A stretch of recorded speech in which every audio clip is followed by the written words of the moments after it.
jàng mu kawe mi waaye tamit si wàllu expérience fii si biir Sénégal dénkoon nañ ko kër gi nga xam ne rek moom moo di SONES mu jàngee fii si Rufisque dem sa université bu Ndar Géej laata itam muy dem dëkk bi nga xam ne rek moom moo di Suisse foofu itam am na fa expérience bu am solo lu jëm si wàllu droit international wàllu relation ak yu ni mel loolu yëpp dinañ ko waxtaanee tey suñu biir émission en vérité lay doon si kàddu gi mi ngi Maham Ndiaye dalal jàmm si biir émission bi docteur. asalaamaaleykum mi ngi Maram Ndiaye asalaamaaleykum sénégalais yi nga xam ne ñu ngi ñuy seetaan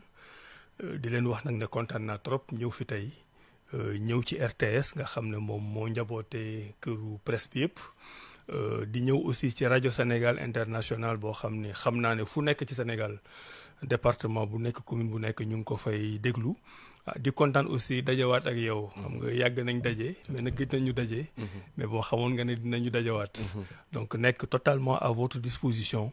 pour waxtaan ak sénégalais ci loo xam ne mooy jëmale Sénégal kanam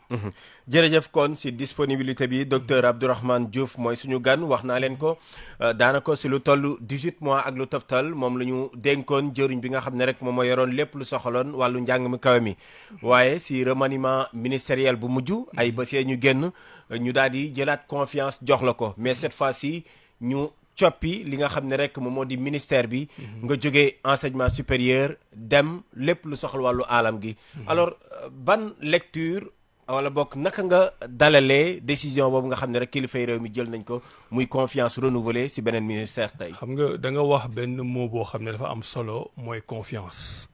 xam nga gouvernement boo ciy dugg doo def examen doo def concours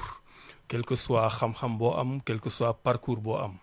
président de la république mooy xool fu ko neex mu ne diw mi kat bëgg naa mu jàppale ma ci enseignement supérieur bëgg naa mu jàppale ma ci énergie ci diplomatie ci environnement donc ba may dugg gouvernement bu njëkk bi dinañ ci ñëwaat xam naa man taamuwuma dama leen wax ne damay ñëw jàppale gouvernement bi sans aucune condition fu ñu ma teg ma liggéey ñu teg ma enseignement supérieur def naa fa li may def bàyyi naa sama successeur Daouda Ngom dina yeggali liggéey bi ci anam bu rafet bu soobee yàlla. donc président boobu nga xam ne moo décidé woon ne daf may yóbbu enseignement supérieur moom moo décidé yóbbu ma environnement muy nag loo xam ne dama ko rafetlu parce que man je suis un soldat de la République. parce que boo yëkkatee sa loxo ne man je suis un homme politique dama bëgg a liggéeyal sama réew amatoo pour taamu donc man nekkuma ci situation de taamu. damay faral di wax ne ministères yi c'est vrai que am na ordre protocolaire mais booy xool ci réalité ñoom ñëpp yem parce que dañu jël domaine yi nga xam ne ci la sénégalais yi am ay soxla ñu jël ko def ko ñaar fukki pàcc ak juróom mu am 25 ministères donc ministères yëpp sont d'égale dignité donc foo xam ne président moo décidé teg la fa rek bu dee nit nga te jàpp naa ne nite naa tuuti da ngay accepter loolu liggéeyal ko est-ce que da nga dem si benn terrain inconnu ministère amul terrain inconnu damay dégg sénégalais yi di indi souvent genre débat boobu gis nga bu doon dañ naan ministère de la santé dañ koy jox un médecin ministère de l'environnement ñu jox ko un expert de l'environnement ministère de l'enseignement supérieur ñu jox ko un professeur d'université ministère de la justice ñu jox ko un juriste kon dëkk bi di dox direction centrale yi nga xam ne ñoo nekk ci ministères yi ñoom ñooy répondre à ces critères techniques. Un ministère, par définition, c'est un poste politique.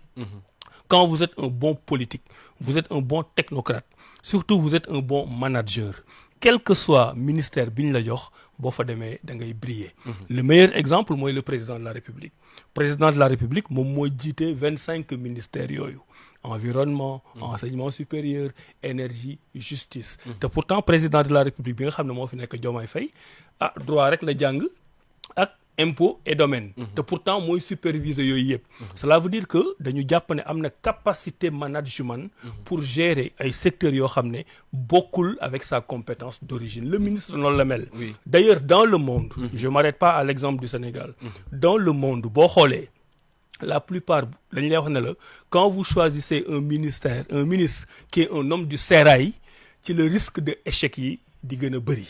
d'habitude da ngay jël koo xam ne bokkul ci corps boobu mu am un regard extérieur am neneen nu muy gisee bu ñëwee ci lay gën a mën a def ay réformes donc je ne suis pas du tout en terrain inconnu et puis bon pour terminer sur cette question wax naa ko le jour de la passation. Tout à fait. Man droit international laa def ci biir droit international j'ai beaucoup travaillé sur ce qu'on appelle les accords multilatéraux environnementaux. jàng naa ci négocier naa ci. bari na nag loo xam ne au niveau national xamuma ko ci woon. waaye depuis 1 mois ma toog. defe naa jàngaat naa ci lu bari. te pare naa pour liggéey avant ñuy tëj si nomination bi. parce que après votre nomination yenn su observateurs yi dañoo jàpp ni surtout observateur politique que ni dañoo wàññi dooley Abdourahmane Diouf. ndaxte dañ ko jëlee si ministère bu am doole bu mu doon nekk au devant de la scène. yóbbu ko si jëwriñ ministère de l'environnement ban réponse ngay indi par rapport ak gis-gis boobu nga xam ni ñenn si ay sénégalais amoon nañu ko. loolu li ma la wax sànq rek waxu politique la. ministère yëpp pour man ñoo yem dignité te ministère yi lu ñuy compétir du kan mooy gën a nekk au devant de la scène. kan la ñuy gën a gis. kan moo ëpp buzz loolu du noonu la ñuy xamee ministère buy liggéey ak bu dul liggéey. environnement. non seulement dafa yàgg doon ministère bu rëy dinañ ci ñëwaat ministère bu am doole mais yàlla def na président de la république bi nga xam ne am na man confiance ba jox ma ko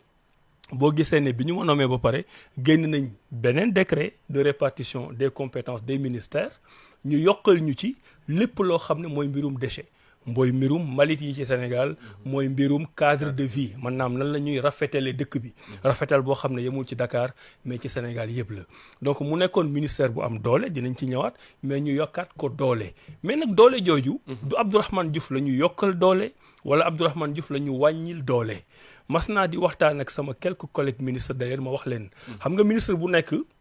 da ngay bëgg bu décret bi di génne ñu ne diw lii lañ ko yokkal lële lañ ko yokkal des fois sax nga gis ministre bu ne man kat am na loo xam ne ñu ngi ko bàyyi ci tel ministère waaye jàpp naa ne sama ministère la waroon jekk ma ne leen man nga nekk di xeex di góorgóorlu di def sa plaidoyer pour ñu indil la yenn compétence ci sa ministère waaye jour bañ lay indil compétence boobu sa ministère bu deful nànk ci ëllëg sa la ñuy def remaniement yow ñu yóbbu la beneen ministère donc la nga doon xeex pour jot ci keneen moo ciy liggéey donc ministère yi kenn moomu ko ku président de la république am ci yow confiance teg la fa yaa koy liggéey imagine tey man ma nekkoon enseignement supérieur di xëcc lu ñu wax rek ma ne enseignement supérieur la war a ñëw nekk attaque genn wala di ko xeex ñu ma koy may ba enseignement supérieur am doole toy ni ñey mais ñu xëy suba def remaniement mais bu may dem beneen ministère du ma yóbbu li ma bàyyi enseignement supérieur damay am confiance ci ki nga xam ne moo ma remplacé bu ñëwee doxal man aussi bu ma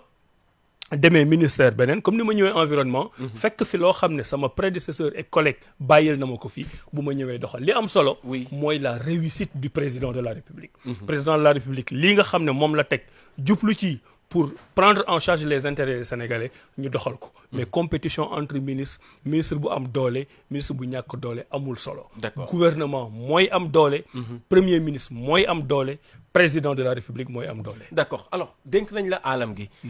alam gi ban solo la am si réew moo ci ëpp solo ci réew la bokk bi ñu demee ni Kigali Rwanda maa ngi discuter d'ailleurs ak ministre de l'environnement bu Rwanda une jeune dame très très compétente fekk ñu toog di reer ma koy tooñ ma ne ko est-ce que xam nga ne suñu diine bii ñuy def nii sax suñu yeneen collègue ministres yi toog nii dañ ñoo war a fay parce que bu ñu lekkee alam bi moo tax ma ni ko bu ñuy noyyi sax bu ñu neexoon ñu def ci taxe ñu fay ñu parce que ku noyyi ci alam bi nga tax moo tax nga noyyi te ñun ñoo yor alam c'est caricatural damay tooñ mais pour wane ne adduna bi mënoo fi def dara loo xam ne du environnement ak écologie moom moo ko yor suñu ministres yi dama leen di faral di wax ne leen yéen ku ci nekk am nga sa cœur de ministère yaa ngi yor sa ministère ñu jox la sa ay compétences nga koy doxal environnement dañu jox ministère mu am ay compétences ñu koy doxal mais particularité environnement mooy ñun dañu yor li ñu yor mais ministère bu nekk dañ fa am wàll ministère boo jël ci Sénégal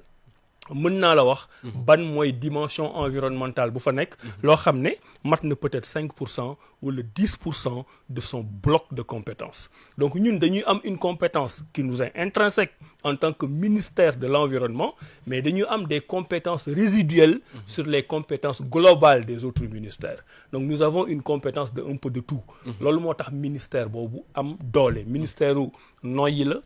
ministère u lekk la ministère u fleur la ministère u garab la ministère u climat la ministère u géej la ministère u dex la ministère u animaux yi nga xam ne ñoo nekk ci àll ministère u lépp la bu ñu duggee ci biir nag boo bëggee mën naa la ko gën a tojal mais képp ku jàpp ne ministère de l'environnement amul doole c'est parce que da nga xamul dëkk ni muy fonctionner d'accord léegi nag loolu ñun dinañ ci liggéey ba sénégalais yi gën a xam lan mooy ministère de l'environnement parce que l'un des constats qu'on a fait mooy dafa am quand même un déficit d'éducation à la citoyenneté environnementale nit ñi xamuñu ne environnement boo ko yoree ci dëkk premier facteur de réussite bi mooy population bi d'accord na ñoom ngay liggéeyal ñu jàppale la ci donc loolu aussi bu ñu demee ci kanam certainement dinañ ci ñëwaat. D'accord. Alors lors de la cérémonie de passation de service da nga yëkkati ay kàddu mais c'est un mot wala boog phrase boo xam ne day ñëwaat à chaque fois muy la diplomatie environnementale. Exactement. lan mooy solos tey parce que da nga bëgg Sénégal mu positionné aussi bu baax a baax pourquoi. xam nga ministère bi dafa bari ay pàcc boo ko bëggoon tey def division boo xam ne dafa yomb da nga naan dafa am dimension nationale ak dimension internationale. Dimension nationale bi dinaa ci ñëwaat tuuti mooy tout ce qui est la faune la flore les réserves les réserves les eaux et forêts et cetera. mu am nag benn dimension internationale boo xam ne daf ci nekk boo xam ne dafa laal les questions de désertification la question du littoral et surtout la question du climat. gis nga tey à part ministère des affaires étrangères nga xam ne c'est une attribution du président de la République moom la jël délégué ko à un ministère des affaires étrangères ministère de l'environnement moo gën a international. pourquoi parce que àdduna dafa am nu muy doxee boo xoolee ba ñu jógee par exemple ci deuxième guerre mondiale nga xam ne ci la ñu commencé bâtir le monde moderne dafa am benn moment boo xam ne toutes les négociations dans le monde s'articulaient autour de la paix. jàmm rek la ñuy wax bi ñu jógee ci loolu les négociations dans le monde s'articulaient autour du commerce mondial parce que dañu jàppoon ne mënoo am jàmm tant que dëkk yi ni ñuy jongalante seen biir ci mbirum commerce demul léegi nag la dernière tendance des 10-15 dernières années mooy les négociations sur le climat parce que bari na négociations yu nërmeelu mais climat au moins jàpp nañ ne pays développés pays en développement pays moins avancé mooy genre Sénégal pays yi nga xam ne amuñu doole ñun ñëpp ñoo ci bokk njariñ ñun ñëpp ñoo bokk war ko protéger parce que ki nga xam ne mu ngi def njombe climat biir Paris wala mu koy def biir New York conséquences yu bon yooyu muy am jeexantal yu bon yooyu muy am dafay ñëw ba ci Sénégal moo tax ki nga xam ne mooy tooñ ci climat ak ki nga xam ne mooy subir tooñ bi du bokk c'est l'un des rares domaines boo xam ne adduna yëpp d'accord nañ ne dañu war a mën a toog wax parce que ngelaw la ngay noyyi Paris moom ngay noyyi Dakar moom ngay noyyi ci baie de Hann moom ngay noyyi Mbour moom ngay noyyi feneen négociation yooyu nag avancé négociation bu ñu ko waxee mooy dañu naan lii ñëpp ñoo ko bokk bëgg nañ air boo xam ne amul pollution bëgg nañ géej goo xam ne dootul avancé mais nan la ñuy def ba am ko bu boobaa dafay am ñaari pàcc dafa am pàcc boo xam ne adduna bi yëpp ñoo ko moom c'est les intérêts globaux ce sont les intérêts de l'humanité ñëpp koy défendre waaye ku nekk aussi da nga am sa ay intérêt bopp Sénégal tey bu doon def hiérarchie mën na wax ne man affaire u littoral bi daf ma amal solo affaire u plastique daf ma amal solo mën naa ci yaatal bu ci kanamee donc loolu dafay fexe ne booy dem ci négociation yooyu da nga war a am ce qu'on appelle des positions de négociation doo ñëw rek dëgg ci sumbaxloo bi ñu nax la def loola loo xam ne du suñu intérêt surtout que dans les négociations climatiques ñëpp xam nañ ne ñi nga xam ne ñoo gën a yàq alam bi ci àdduna bi mooy pays yi nga xam ne ñoom ñoo ëpp doole donc ñun dañuy subir donc bu ñu fay dem ñun Sénégal dañu war a ànd ak yeneen pays africains yi ñu am ay positions de négociation mais est-ce que tey daje mag yooyu ngay wax tey jii sax mun nañu wax ni am na solo wala boog impact réel suñu gisee yenn position yi réew yu mag yi on a entendu le président américain Donald Trump est-ce que tey jii ndaje yooyu comme COP yi am na solo ba tey dafay am solo c'est-à-dire que moom laa lay wax sànq ku ci nekk di nga am ay position yoo xam ne mooy sa position pays mooy sa position nationale moom ngay bëgg a imposer ñeneen ñi dégg nañ par exemple président boo xam ni nee na c'est une grande arnaque la question climatique ñun dañu jàpp ne déedéet parce que ñun ñoo gën a am intérêt dem ci négociation yi parce que yàqu-yàqu pays yu mag yi ci ñun lay ëppee doole ci ñun lay gën a dal ñoom mën nañ yàq defaral seen bopp mais la ñuy yàq bu yegsee si ñun du ñu am lu ñu defaral suñu bopp moo tax d'ailleurs boo xoolee président de la république bi mu demee New York ci discours am wax na fa benn fonds bu bees boo xam ne mu ngi tudd perte et dommage perte mooy li ngay ñàkk mooy sa ndox waroon na baaxul sa ngelaw bi ngay noyyi waroon na baaxul géej gi mu ngi jëm ci yow plastique bi sonal na la te daf ci bari yoo xam ne c'est des dimensions anthropiques maanaam yaa koy teg sa bopp nit ki moo koy teg boppam mais daf ci am yoo xam ne yow dekkoo ci dara adduna bi ni muy doxee ak ni muy évoluer moo tax yu metti yooyu dal la ñu teg en place ce fonds perte et dommage pour que ay dëkk yu ndaw yu mel ni Sénégal man ci profiter d'ailleurs un Sénégalais organisation bu toy noonu fonds bu toy noonu un Sénégalais bu ñuy wax Ibrahima Diong moo ko dirigé ba ma demee New York daje naa ak moom pour ñu wax ñu nan la ñu mën a jàppalee Sénégal négociation nag boo ciy dem mook match de football la rek am na temps yoo xam ne Afrique bu demee Zaïre dem coupe du monde dañ koy dóor ay 7-0 ak ay 8-0 après benn moment boo xam ne Afrique bu demee dañ koy dóor 4-0 après ñu dem ba commencé match nul léegi Sénégal day jàpp Angleterre dóor ko Sénégal day jàpp Brésil dóor ko adduna noonu lay doxee les difficultés les tares congénitales yi ñu amoon ba ñu jàpp ne dañu ndaw comprendre duñu yenn enjeux yi maintenant yàlla def na ñu am ay experts am ay leaders politiques yoo xam ne dañu am vision ne ñu climat bi parce que loolu la ñu président Diomaye Faye wax climat c'est pas une simple option c'est une obligation nekkul loo xam ni da nga naan bu ma amee jot liggéey ci bu ma amul jot bàyyi ko da nga war a liggéey ci climat parce que boo liggéeyul ci climat loo dox ci agriculture di nga ko ñàkk loo am ci souveraineté alimentaire di nga ko ñàkk loo am ci énergie di nga ko ñàkk surtout nag pour dëkk boo xam ne ñu ngi door a am pétrole ñu ngi door a am gaz mu am ay aspects écologiques ay aspects environnementaux yoo xam ne yooyu yëpp par la confiance du président de la République ci ministère de l'environnement lañ koy liggéey. D'accord, tout à l'heure dinañ revenir en détail sur ces événements yi nga xam ni day am ci àdduna bi ñu soxal ko ci wàllu environnement mais bëggoon naa ci feuille de route bu ñu nekkoon parce que moo taxoon ma doon wax ci diplomatie environnementale Abdourahmane Diouf au ministère de l'environnement tey jii ban vision clairement nga am ban mooy sa feuille de route. Vision bi c'est le président de la République moom moo ko définir avec la coordination du premier ministre de la République ñoom ñoo ñu wax nii ngeen di doxalee ci environnement ñun bu ñu jotee directive présidentielle jot directive primatoriale ñu toog nag ak suñu ay équipe yoo xam ne dañ fa fekk ay direction yoo xam ne ñu xarañ ñoo fa nekk ministère de l'environnement dafa am ay direction yu am doole yu fa nekk mën nañ citer direction des eaux et forêts direction des eaux et forêts fépp la nekk ci biir Sénégal am compétence partout ministère direction des parcs nationaux partout la nekk ci Sénégal loolu dinaa ci ñëwaat direction de l'environnement ak réglementation mooy l'ancienne direction de l'environnement mën nañu wax ne kooku mooy le ministère en miniature maintenant te loolu yàggul am nañ direction boo xam ne mooy gérer la transition climatique les questions de climat wane na ne Sénégal am na leadership ba tax question boobu nga xam ne bu ñu demee à l'international di négocier am na solo bu tax ñu def ko direction léegi nag orientation bi mooy li ma la wax mooy orientation l'agenda national de transformation mooy l'orientation du master plan mooy l'orientation du plan quinquennal léegi nag bu ñu ñëwee ñun suñu touche en tant que ministre c'est d'établir un certain nombre de priorités sànq dama doon wax pàcc yi bariwuma dama ne dafa am lu nekk international am lu nekk national li nekk international mooy climat bi wax naa la mën naa la wax par exemple impact c'est le congrès international des aires marines protégées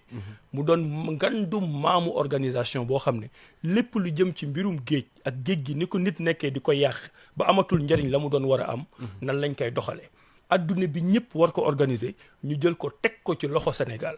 mu nekk loo xam ne pour la première fois Sénégal moo koy organiser en mars 2027 mais pour la première fois Afrique moo koy organiser en mars 2027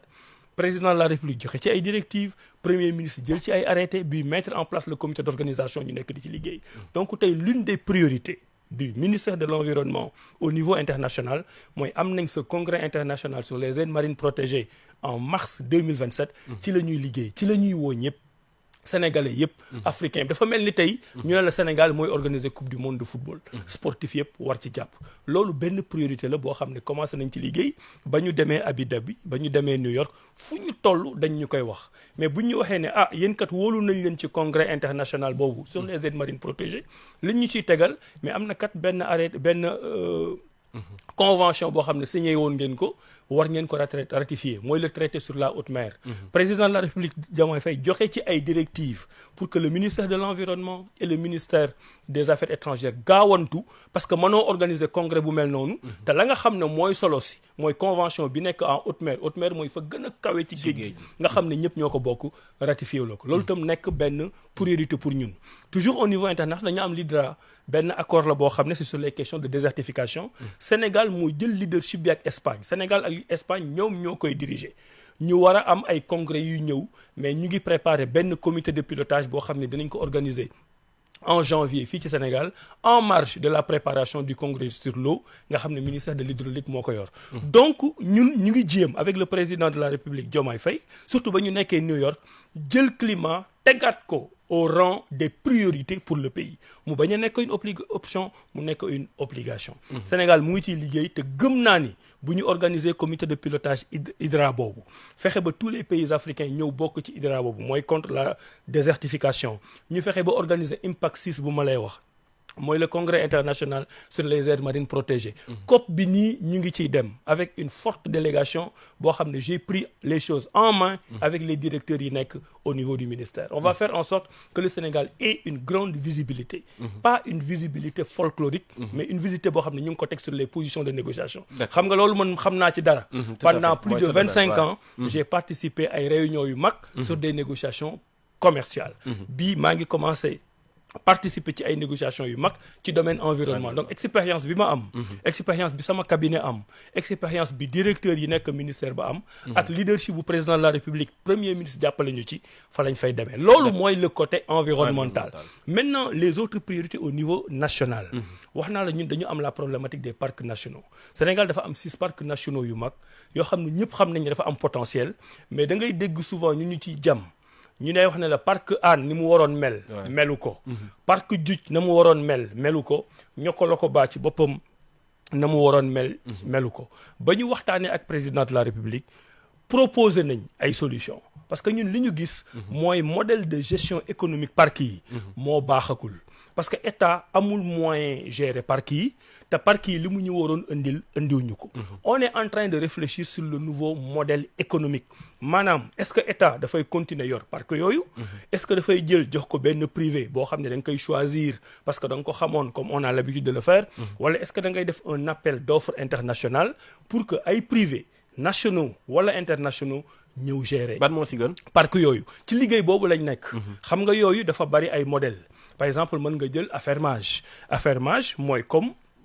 SONES ak Société nationale des eaux maanaam état moo def investissement yëpp état moom infrastructure yëpp privé bi moom dafay ñëw rek di exploiter bu exploiter li mu am ci xaalis mu jël jox ci tuuti état am na méthode régie am na méthode concession man day bu doon man maay tànn méthode concession laay choisir xam nga lu tax parce que concession privé bi dafay ñëw moom mooy indi ay investissement ñun suñu situation économique fi mu nekk tollu tey mënuñu jël ay milliards def ko ci parc Hann mais am na privé boo xam ne mën na jël ay milliards investir ko ci parc Hann ba mu mel ni mu war a mel nga xam ne bu ñu ñëwee visiter parc Hann privé boobu dina génne dara compal ci état du Sénégal ñun du ñu perte privé bi ci boppam du perte askanu Sénégal ak ñi nga xam ne ñooy ñëw di visiter parc bi gis ci seen bopp loolu mooy concession le principe de la concession mooy que le privé dafay investir à ses pertes et profit donc du ma ne foofu lañ jëm parce que étude la boo xam ne ñu ngi koy def mais information bi mooy lépp lu ñu am ci réserve lépp lu ñu am ci parc gouvernement bi bëgg na teg en place une étude pour xool nan la ñuy changer méthode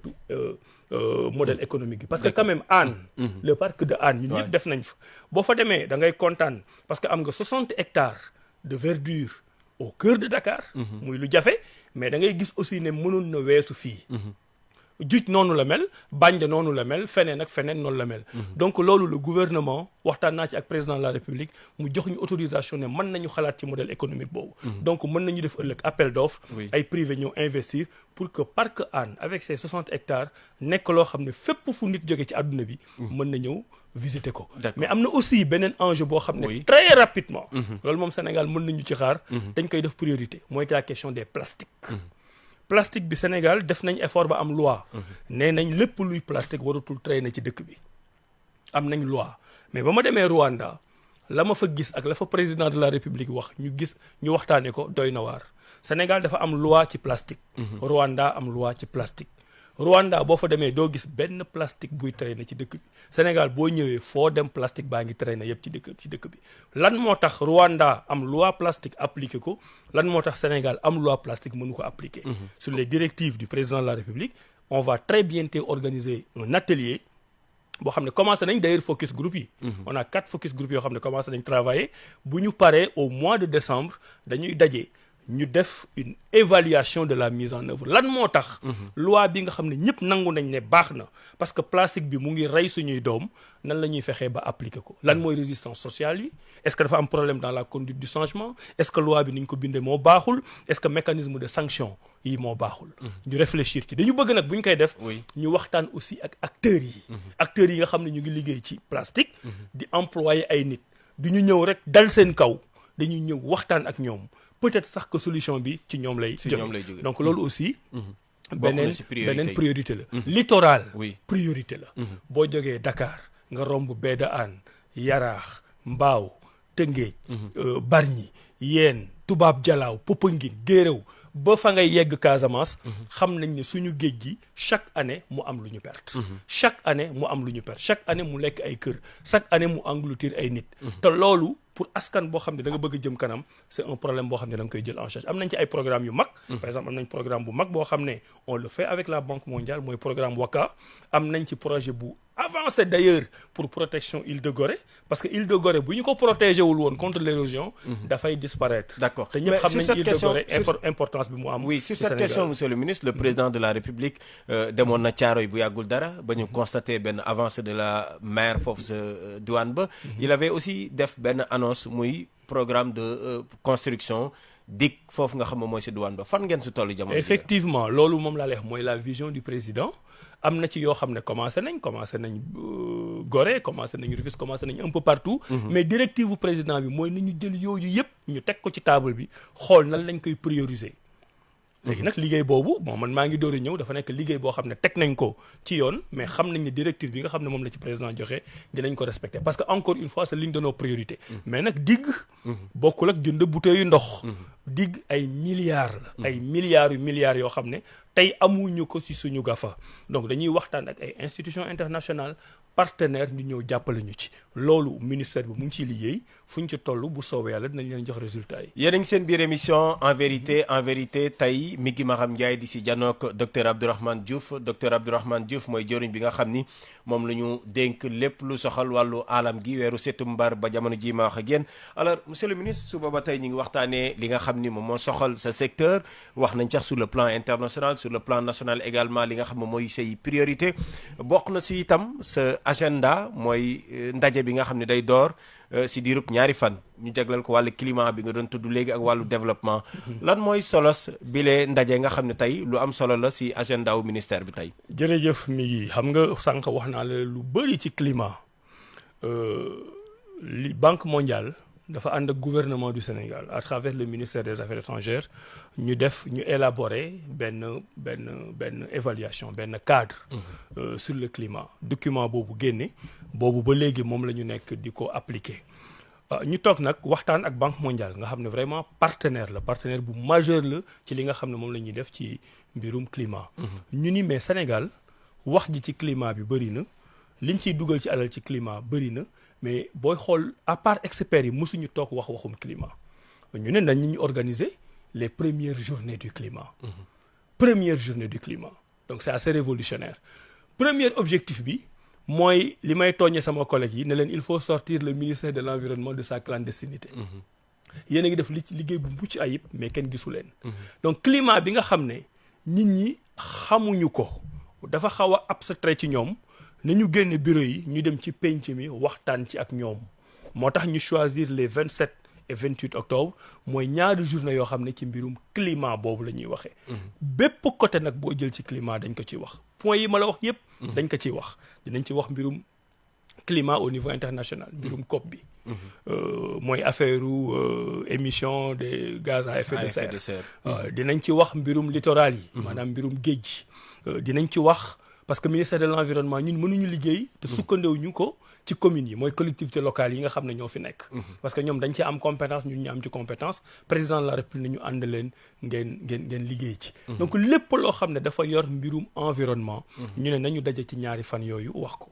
waxtaan ci ministre de l'environnement moom moo koy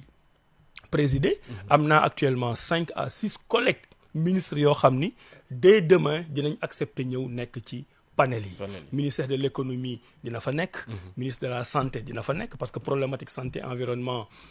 dafa am solo ministère des collectivités locales et de l'urbanisme dina fa nekk ministère de l'agriculture dina fa nekk yeneen ministères yëpp même bu dee seen ministre en personne ñëwul dinañ fa nekk. njeexital bi lan la war a doon. njeexital bi mooy sénégalais yi xam lan mooy environnement lan mooy climat ban jeexital la am ci seen dund pour ñu bañ ko sàggane. c'est que ñëpp nekk au même niveau d'information. Deuxièmement ñu xool Sénégal engagement yi mu jël yëpp en matière de climat. fan la mën a jëlee ay financement yooyu mën na jóge ci budget Sénégal mën na jóge ci Banque mondiale mën na jóge ci Agence française de développement mais surtout mën na jóge ci secteur privé. secteur privé dafa am rôle ci protection de l'environnement gis nga tey li nga fi dégg ci carrière di ko fi dégg ci mine di ko dégg ci essencerie di ko dégg ci cimenterie amu ci benn bu mën a dox te amoo signature u ministère de l'environnement tey ma jël rek benn exemple mooy cimenterie yi nga xam ne implanté wu nañ Sénégal seen tutelle dafa ministère de l'environnement daf ci bokk comme ni ci ministère de l'énergie bokkee comme ni ci ministère des mines bokkee foo amee autorisation par exemple dugg dans une forêt classée ngay exploiter une carrière ni ngay amee autorisation du ministère des mines noonu ngay amee autorisation du ministère de l'environnement maintenant nag le biais mooy ñenn ñi dañuy jàpp ne autorisation bi beneen ministère bi di joxe moo ëpp doole et que environnement moom da ngay ñëw naxanteeg ñoom rek jàll ça ne se passe pas comme ça ñun dañuy def ay études d'impact environnemental yoo xam ne ku ci respecté wul li code de l'environnement wax le code forestier wax duñu la jox autorisation boobu maanaam dañu war a trouver un équilibre entre développement économique ak protection de l'environnement parce que loolu mooy subtilité ministère de l'environnement ñun dañu war a arbitrer entre li di xew tey ak li di xew suba boo jëlee mbirum géej gi par exemple dafa am benn démarquage bu subtil bi ci nekk économie bleue mooy mbirum géej mooy nappkat bi lan ngay jëlee ci géej lan moo ci sa koom lan ngay dundale sa njaboot xam nga loolu gouvernement bu responsable da nga ciy taxaw pour que ñi nga xam ne dañuy liggéey ci mbirum géej am lu ñu lekk am lu ñu dundalee seen njaboot mais nag gouvernement bu responsable aussi boo tegee économie bleue muy géej gi da ngay teg économie verte bi boo tegee exploitation bi nga xam ne mooy koom gi da ngay teg conservation parce que ñii fi nekk tey bu dee ñoo wonnaasu koom bi fi nekk yépp ëllëg suñuy doom du ñu am lu ñu dundee moo tax dans le gouvernement nga am ministère de la pêche am ministère de l'environnement ñoom ñaar du ñu xëccoo mais dañuy boole seen doole ba nga xam ne Sénégal day am koomu tey am koomu suba yooyu yëpp nag dañ koy waxtaanee ci journée climat yi moo tax journée climat yi en miniature c'est presque des questions de développement mais comment faire pour que bëccëg gi nga xam ne moom nga jagleel wàllu climat ak développement mu bañ a doon benn espace de plaidoyer de plus alors loolu ça dépend des acteurs gis nga mbirum environnement ak mbirum climat mën nga ci def infrastructure bu ci nekk mais infrastructure bi ci ëpp doole c'est l'infrastructure humaine c'est l'infrastructure de la citoyenneté ñun gouvernement xam nañ lan mooy suñu responsabilité woote nañ mais buñ paree nappakat bi dinañu wax moom nan la fas yéenee taxawee par rapport ak loi ak règlement yi nga xam ne moom la Sénégal teg baykat bi def loolu ki nekk ci carrière et mine bi def loolu bu ñu dajalee yooyu yëpp nag mais on a un gouvernement responsable on a un premier ministre responsable on a un président responsable lu ñu fa décider ñu doxal ko question bi dafa am solo parce que dafa may ramener waat ci plastique bi ma la wax plastique bi gouvernement bi responsable na jaar fi mu war a jaar yëpp ba ne plastique dañ ko war a dindi ci biir Sénégal ñu voté mu nekk une loi en vigueur mais kenn respecté wu ko lan moo tax kenn respecté wu ko parce que ki nga xam ne mooy acteur principal bi nga war a xam ne dafa war a am une sensibilité environnementale amagu ko lan mooy obstacle bi am na ci nag sénégalais yoo xam ne moom lañ ci la ñuy liggéey te ñoom jàpp nañ ne waruñu xëy du jour au lendemain bàyyi par exemple mbirum ndox bi nga xam ne moom la ñuy jaay ci sachet yi ñun nag suñu objectif du ñëw rek jële fii ndox bi ñuy jaay ci sachet yi mooy nan la ñuy waxtaane ba ñu préserver à la fois ñoom seen ay intérêts économiques mais préserver aussi l'environnement pour ñun ak pour les générations futur donc D'accord. gëm naa ne Oui. du nekk un plaidoyer de plus parce que résultat bu fa jógee dinañ ko dem jébbal ko premier ministre jébbal ko président de la république ndogal yu ñu ci jël ñoom ñun en tant que ministre moom la ñuy doxal. jërëjëf docteur Abdourahmane Diouf ba tey si wàllu alam gi la ñuy waxtaanee cette fois ci mbalit mi laa bëgg ñu dugg si. parce que sànq yaa ngi koy wax sa njëlbeenu kàddu yow ministère bu ñu la dénk lu si yees mooy gis nañ service yi nga xam ne tey jii dañ ko si yokku. tudd nga ko sànq kuréel gi nga xam ne moom la ñu dénk wàllu mbalit mi mais également cadre de vie. sa ki nga xam ne sax moom moo la jiitu woon si boobu le ministère jàppoon ni benn anomalie boo xam ni rectifié nañ ko fii la toogoon fi nga toog tey jii ban plus la lu ni mel mun a apporter si liggéey bi nga xam ne tey jii moom nga war a def. ce qu'il faut li ngay jàpp mooy summiw ñu comme li ñuy wax on n'a pas déshabillé Jean pour habiller Paul. man gisee gouvernement aw ma ci conception boobu. voilà président de la république ak premier ministre am waxtaan nañ. ñu jàpp ne cadre de vie ak Sonaget ak Promojet muy projet bu am doole nañu ko indi ministère de l'environnement. choix la nag boo xam ne am na cohérence choix boobu defaluñ ko pour Abdourahmane Diouf contre Balla Moussa Fofana. dañ ko def pour les intérêts du Sénégal. am na solo parce que lépp lu ñuy def ñun ci environnement bu ñu indilee cadre de vie mooy setal réew mi parce que loolu dafa am benn dimension préventive. nañu yéen lépp li nga xam ne yéenay gérer mbalit bi yéen ci environnement lañ ko boole sénégalais yi même bi loolu amee xam nañ ne dafa am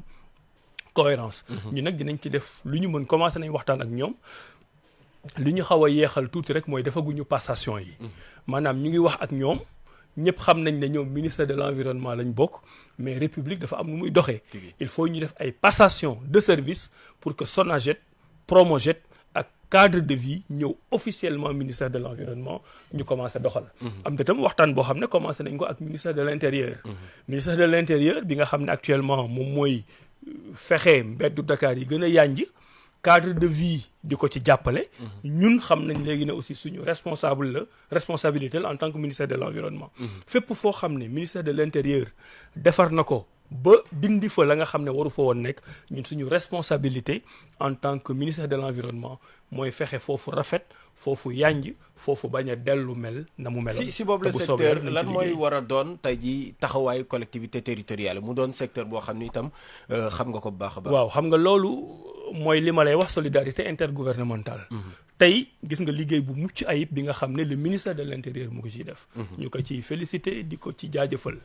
mu am benn partie boo xam ne nee naa la ñoom fu ñu dindi rek. ñun ñoo war a ñëw jëmbat garab defar ay banc defar ay gazon def ba mu rafet. ba sénégalais xam ne ñoom lu rafet ak lu baax mérité nañ ko. mais loolu beneen ministère bi nga xam ne daf ci am solo mooy ministère aussi des collectivités locales. dépendrul ci man mais wax naa la ne le ministre des collectivités locales invité naa ko. suba bu soobee yàlla dina ñëw ci journée climat yi. parce que climat rappelé wul la ma la waxoon ñun dañu am loo xam ne ñoo ko moomal suñu bopp mais lu bari ci loo xam ne ñun ñoo ko moom environnement dafa nekk ci biir yeneen ministères yi. il faut nag ñu dem jëli ko non pas parce que dañuy xeex dañuy guerroyer ak ñoom mais wan leen ne yéen lépp loo leen yëkkati environnement daf ci am solo te par rapport ak directive yi ñu président de la république jox ñun pare nañ pour jàppale leen pour que dimension environnementale boobu ngeen def ci liggéey bu mucc ayib donc collectivité locale da ci am solo gis nga man dama yàgg a wax même étant dans l'opposition que ne pouvoir bu muus dëgg doo jël maires yi communes yi collectivités locales yi nga def leen noonu parce que gis nga collectivité locale bu ci nekk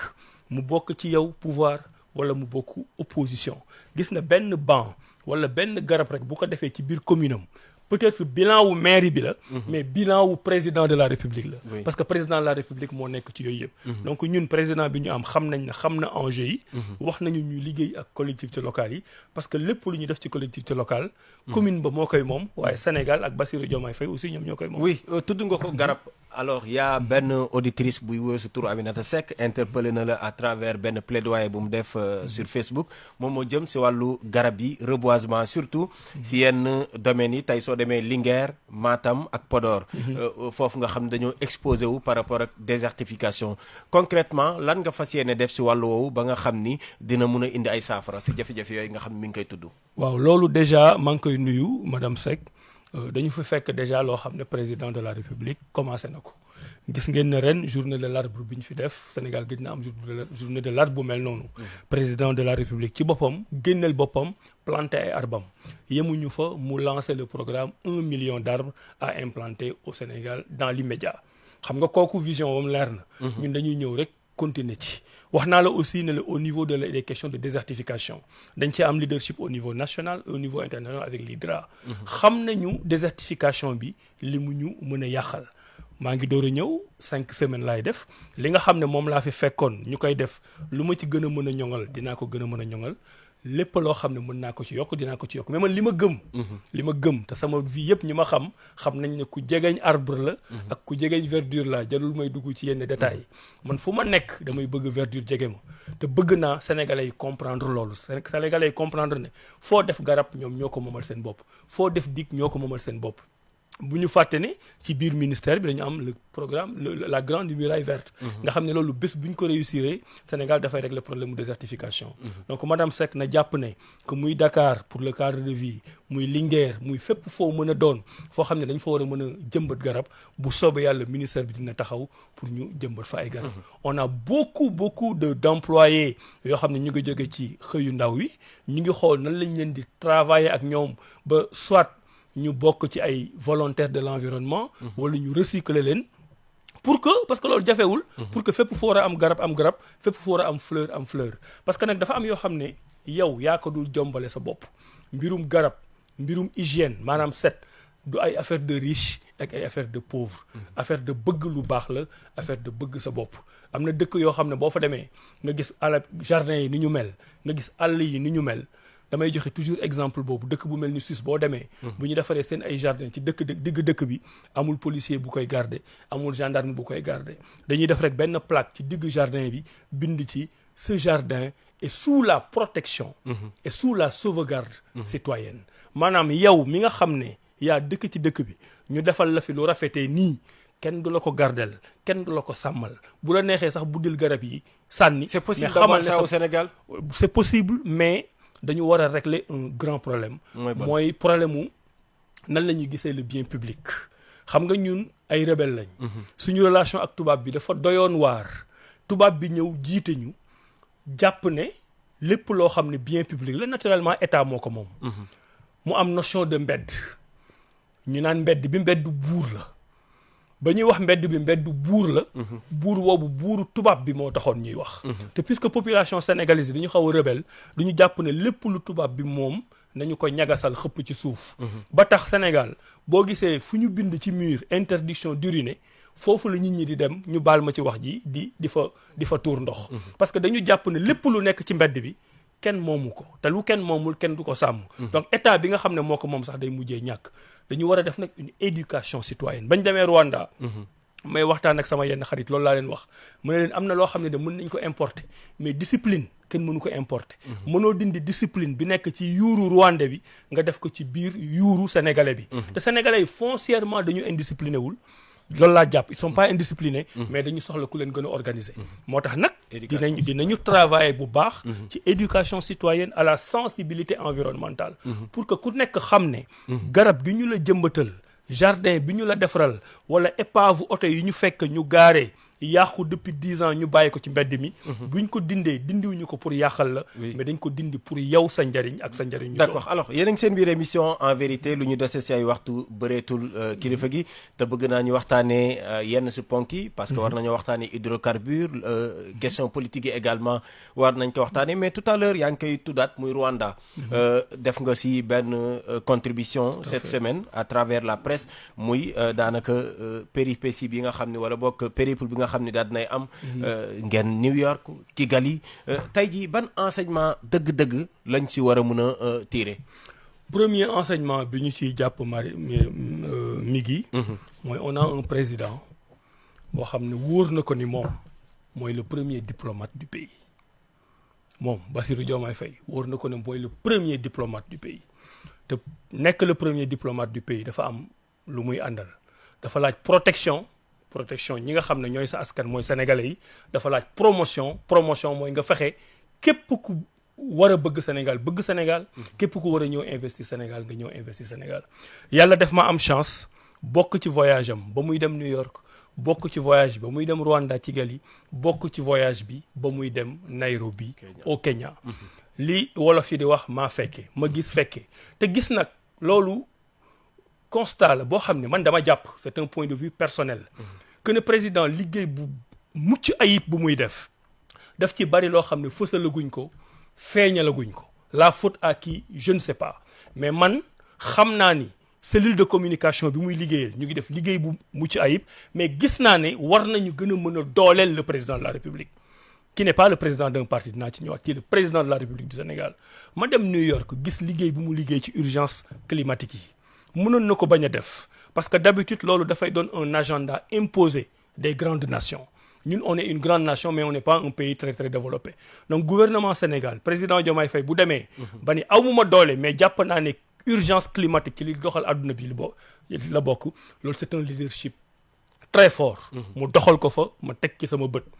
ñu dem ci question économique yi ma gis ñëpp ñi nga xam ne ñoom la fa dalal wax leen na leen ñëw leen Sénégal ngeen investir parce que suñu souverainisme bi ñuy wax tekkiwul ne dañu tëju pour ñun ne Sénégal ñoo moom suñu bopp duñu waxtaan ak kenn au contraire c'est un afro-souverainisme très intelligent mu ne leen kaay leen ngeen investir sama réew ñu ànd dem Rwanda ànd dem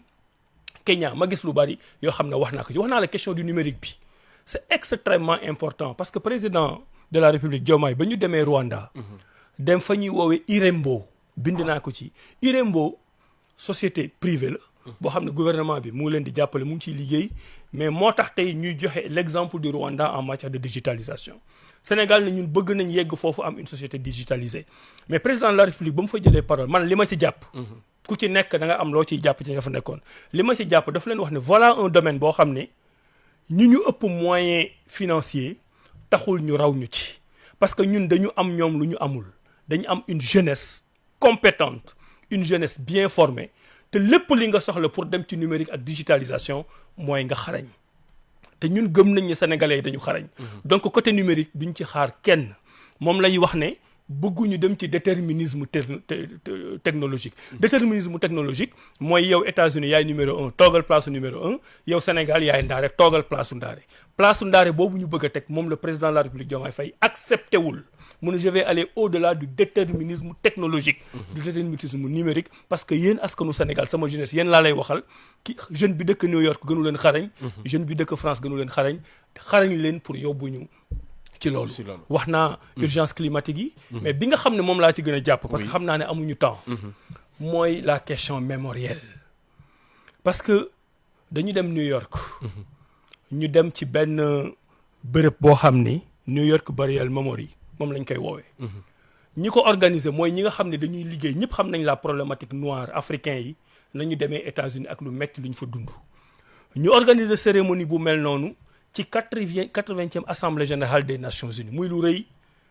ci président de la République ya fa nekk yëpp premier ministre ya fa nekk yëpp chef de délégation yi fa nekk yëpp ñu jël ko ñu ne lii ñu ngi ko parrainel le président de la République du Sénégal Bassirou Diomaye Faye muy ndam bu Sénégal am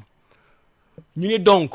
au niveau international ci diggu New York bu ñuy waxu askanu nit ku ñuul nan la ñu mën a fexee ba kenn du ko xeeb ci àdduna dañuy déglu président de la République du Sénégal message bi ma fa jëlee mooy Sénégal am na doole suñu président nit ñi am nañ fu ñu ko teg mais surtout suñu réew histoire am nga xam ne histoire de pardon la permettre na ko mu comprendre l'histoire des Noirs africains aux États-Unis ba tax lépp lu ñu leen mënoon def ñu téye ko ci loxo ne du ñu fàtte waaye dañuy baale pour mën a avancer balaa ñuy dem ñu def caaro yi xam ngeen lépp lu ci nekk ñu ne France ñun du ñu fàtte du ñu baale du ñu fàtte mën nañ baale waaye du ñu fàtte donc loolu Sénégal bi ñu ñëwee président Diomaye Faye premier ministre Ousmane Sonko jàppale ko ci ñu biral ko ba ministre des affaires étrangères bu France ñëw fi wax fi lu mu mësul wax beneen message bi ngay jàppaat foofu mooy voilà dëkk boo xam ne am na fulla buñ ko tooñee dina baale waaye du fàtte ñu dem Rwanda étape bu am solo ñu dem visiter mémorial génocide Kigali li fa am seen génocide boobu ba muy am yàggul c'est juste l'espace d'une génération ñun ñu ngi nekkoon étudiant ñu ngi koy fàttaliku mu dem dëkk boo xam ne dafa nekk à terre vraiment à terre parce que ñoom ñoo dem bay rayante seen biir tey 25 ans 30 ans après mu nekk dëkk boo xam ne dañ koy citer en exemple mi ñu ne ñii nan lañ mën a def ba yëg si fii boo demee ci mémorial bi li ngay jàng mooy nan la nit mën a def ba toll fii ba ñii di rayante ni ñuy rayante waaye li nga ciy gën a jàng mooy ñii ban lan la leen yàlla ruux ci seen yaram ak ci seen xel ba ñu mën a baalante ba Tutsi bi ak Hutu bi mën a toog ba yóbbu seen dëkk fii ñu jëm muy beneen leçon boo xam ne da nga ciy jàngale pardon pour mën a évoluer transcender pour pouvoir évoluer jeexul ba ñu demee Kenya bés boobu mooy seen journée des martyrs nga xam ne lépp luy personnalité bu am importance ci histoire du Kenya mooy ñoom Jomo Kenyatta yi ñuy wax foofu lañ leen di fêter kan lañ ci tànn président de la République du Sénégal Diomaye Faye muy wane le leadership diplomatique du Sénégal di wane aussi que histoire du Sénégal ci question mémorielle dafa inspiré ñeneen ñi waaye yooyu yëpp boo boolee Thiaroye yi nga boole Kigali nga boole Kouyaté ci Nairobi nga boole li nga xam ne moo xew New York ça veut dire que dafa am message boo xam ne àdduna moom la ñuy lancé ñun ñu war ci dund mooy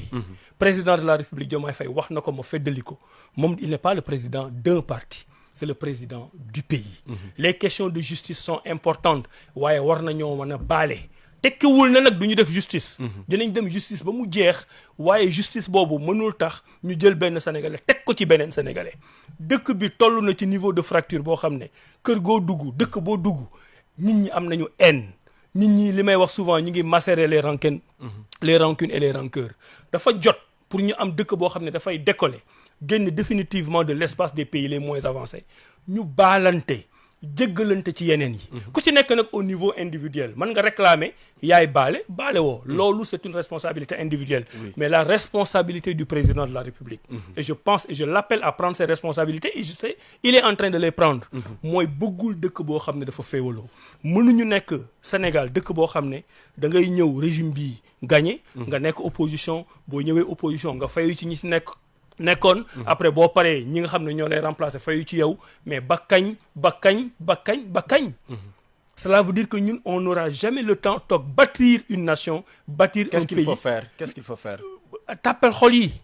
tàppe xol yi encore une fois justice dina am te justice bu soobee yàlla day am mais justice warul nekk fayuntoo et on ne doit pas demander au président de la République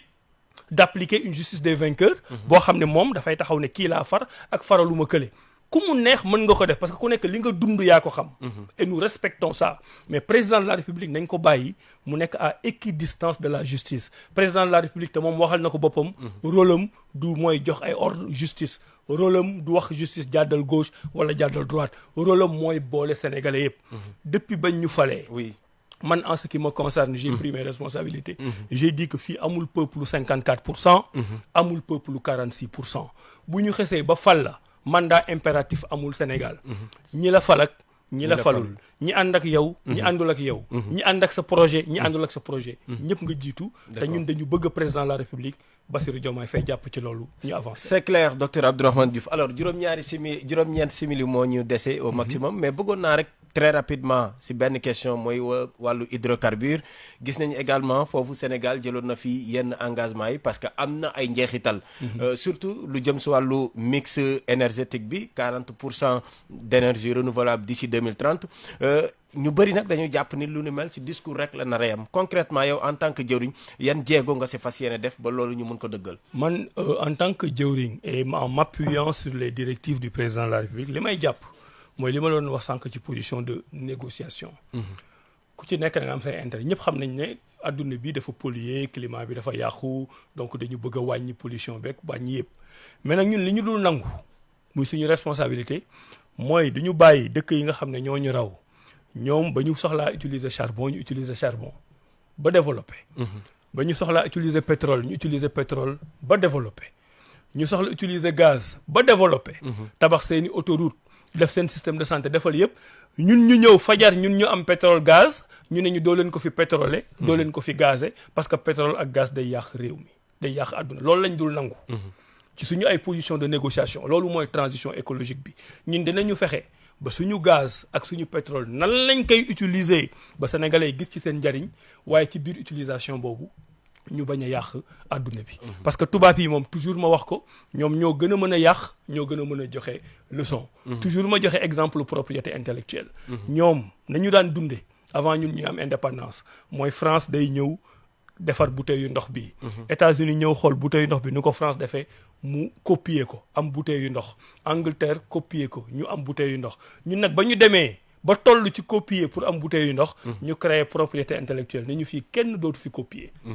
ñun ñi amoon rek ñooy am noonu lañ def ci nucléaire bi ñoom ba ñu soxlaa bombe nucléaire nee nañ naam duñ ko utiliser c'est dissuasif waaye fexe nañ ñoom ba am ko bañ ko amee ba tey nee nañ keneen waratul am ba mu jaral leen ñuy xeex Iran di xeex ak dëkk bu mel ni Iran tey ñoom ci pétrole la ñu basé wu ba lépp loo xam ne seen askan soxla na ko ñu am ko ñun ñuy door a am pétrole ñu ne ñu doo leen pétrole doo leen gaz ñun nag dinañu pétrole dinañu gaz waaye nag am nañ responsabilité bu ñuy pétrole di gaz ñu xool lan moo ci nar a yàq pollution adduna bi ak climat ñu tenir ci compte parce que nous sommes un état responsable. docteur Abdourahmane Diouf si weeru novembre bi ñaari fan si weeru novembre fële sa CICES parti bi nga jiite di Awalé day def li nga xam ne rek moom moo di anniversaire am alors gis nañ ni parti la boo nga xam ne ba ñu ko créé yéen a ngi woon si kujje gi tey yaa ngi bokk si coalition Diomaye président di ko jàppale si liggéey bi comme ni nga koy waxee le président de la République anniversaire bi nii ban yóbbal dëgg-dëgg nga si bëgg a lancer parce que tey jii ñu ngi si càppandalu waxtaan bi.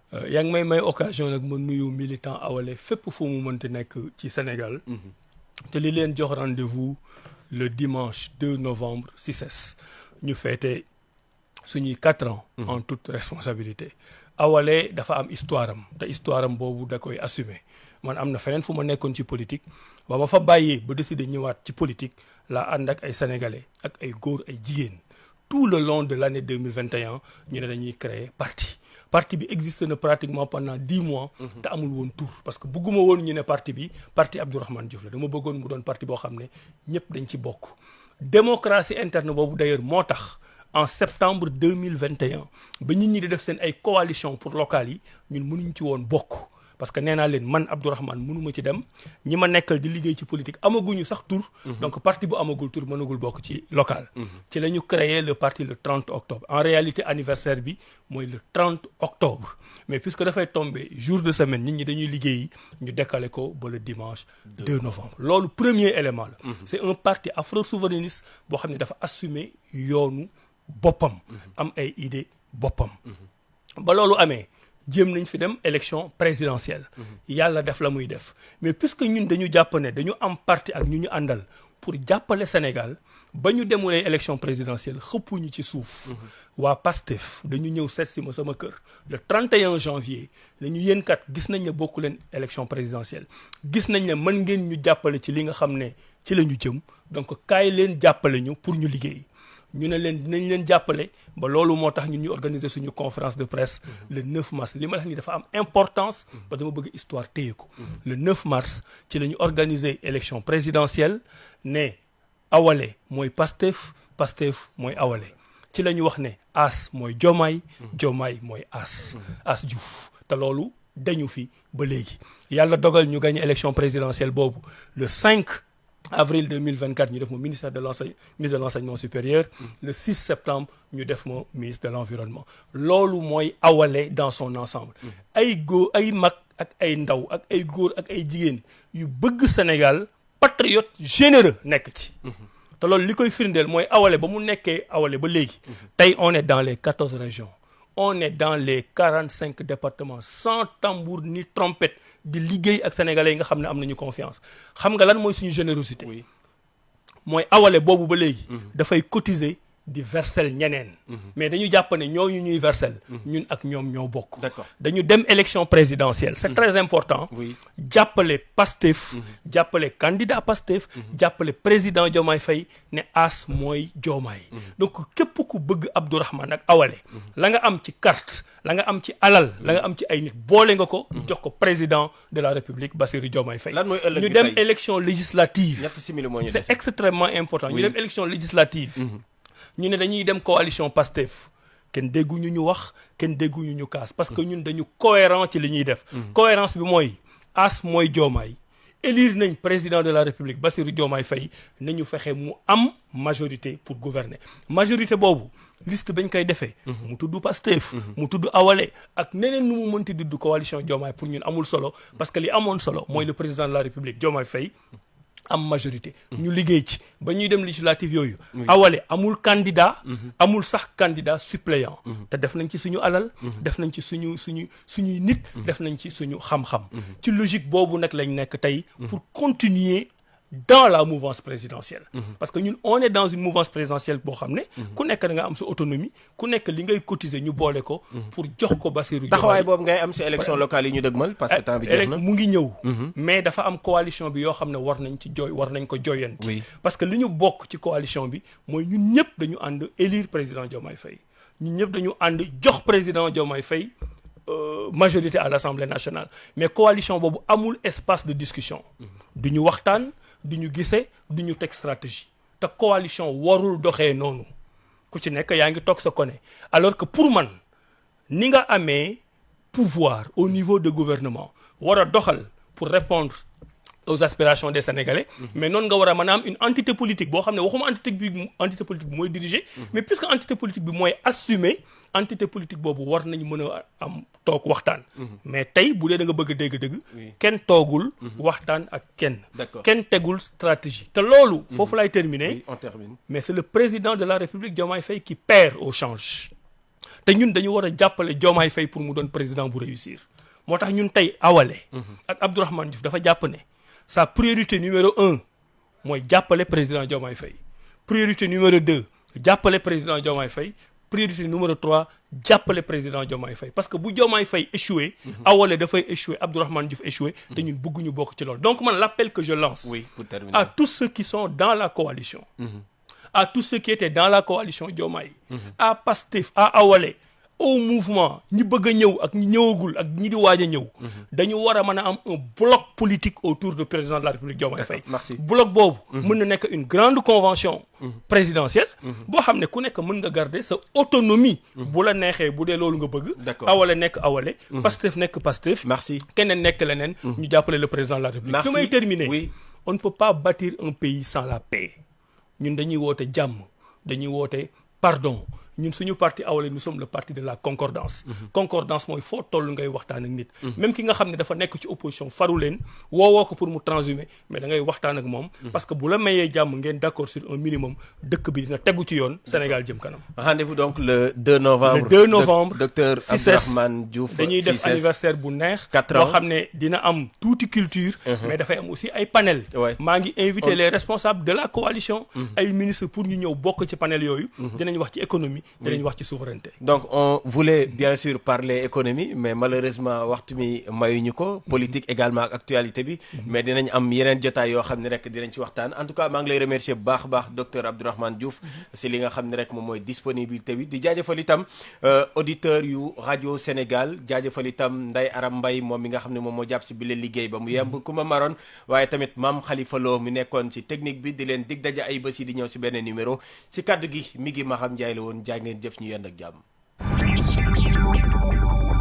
En vérité. Docteur Abdourahmane Diouf est l'invité de Migui Maram Ndiaye dans votre émission politique En vérité. Récemment nommé ministre de l'Environnement et de la Transition écologique, il va revenir sur son nouveau portefeuille ministériel et partager les enseignements tirés du périple présidentiel à New York, Kigali et Nairobi. L'entretien permettra également de découvrir sa vision pour la transition écologique, les grands projets environnementaux du pays, ainsi que les initiatives attendues lors des journées climat et développement. Au-delà de l'environnement, le leader du parti Awalé va se pencher sur les préparatifs de l'anniversaire de sa formation politique